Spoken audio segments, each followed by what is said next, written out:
kasama natin si Diwata, ibibigyan natin siya ng 500 sa tuwing siya ay makakasagot ng tama sa aking mga katanungan. Kung libo mo lang.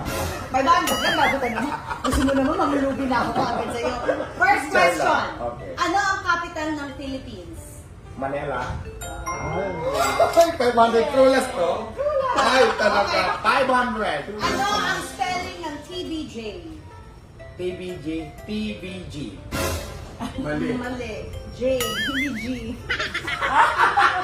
Bisaya man ako para sa yun. Sabi mo TBG. J. Hindi.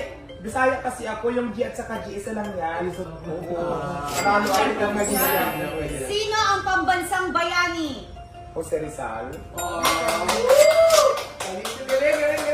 Ano ang unang letra sa apelyido ni Michael V?